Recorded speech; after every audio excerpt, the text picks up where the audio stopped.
Hi, I just wanted to show you a couple things here. The difference between a JPEG and RAW file. And I know I've explained this to you before, but not in quite detail. Here it shows that it's 4 megapixels, right? JPEG. And it shows that this particular, in this camera, the RAW file is actually 11 compared with the 4 megabytes, right? So every time you take a picture, that is storing that much on your SD card, right? But look how easy it is to edit a RAW file, a RAW photo. And you can also import all of these into Lightroom and do this really fast. But look, it shows you the metadata, which also on the back of your camera, when you take the picture and you push the button down, I'll show you, but it'll show how we just shot it. I shot it with ISO 100, which is the best ISO. The aperture is open completely. My lens is a 1.850 millimeter, so I had it all the way open. And then it also shows that if I want, I can, look, I can, this is actually what it's remembering how I did it before just a second ago, how funny. So if you bring down the saturation, it makes it black and white. How easy is that? And so you get to do all this stuff before you even get to work on it. You can change the exposure a little bit. I love the bringing down the shadows one. That's cool.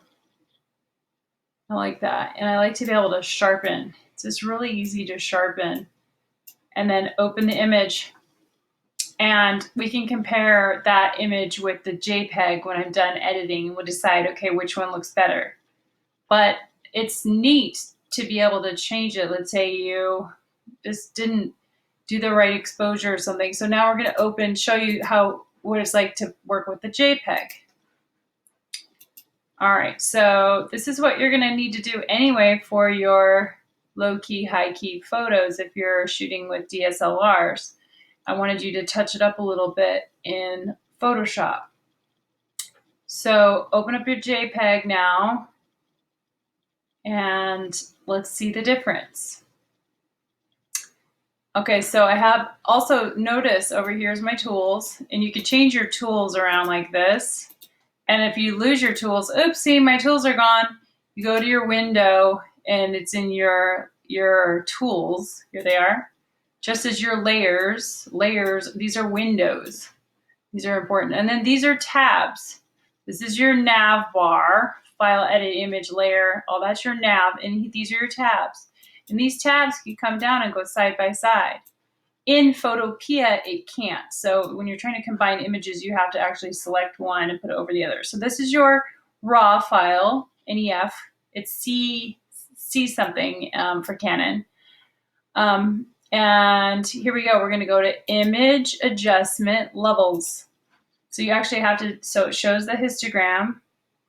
And 255 means it's black. 0 means it's white. So you move it.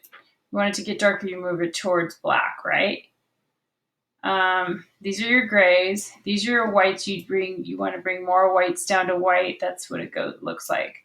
So, but anyway, I liked my exposure. I was fine with it. Say okay. You could say auto, but no, manually you want to do it how you want. So I usually go with my own manual idea.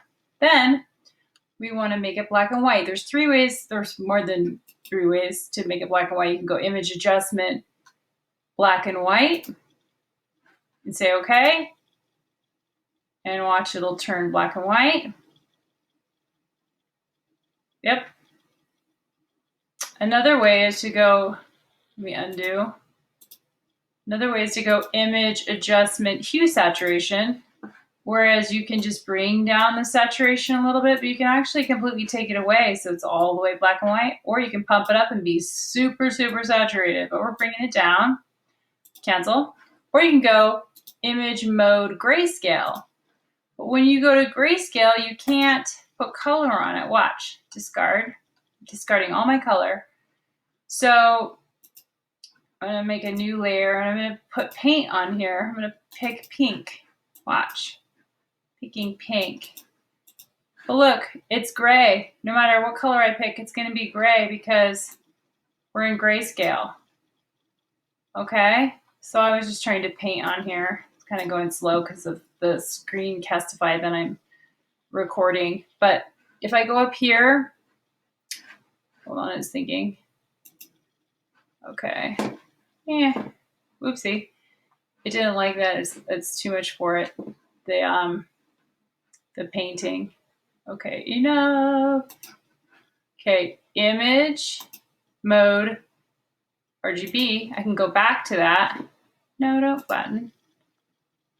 I'm gonna go back to RGB, and now whatever color I choose will be, it'll be color, an RGB color file with a black and white image. Now watch. It'll be color. Same thing.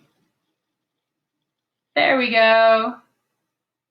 And then you could also use your blending modes for your color. You can erase. It's fun. These are cool. I love adding color to just painting a little bit on my pictures. You can add a bluer sky. You can do whatever you want. It looks cool. All right, so look, same things.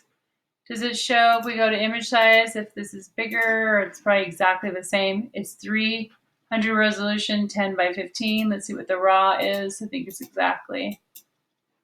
Yep, same. All right, and then you would save this as a JPEG. You'd save the raw as a JPEG as well.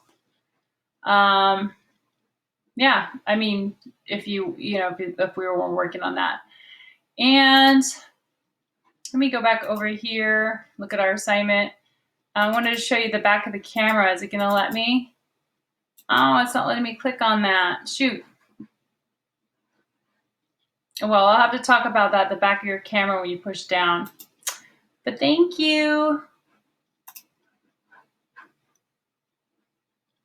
How do I stop this thing? My Screencastify.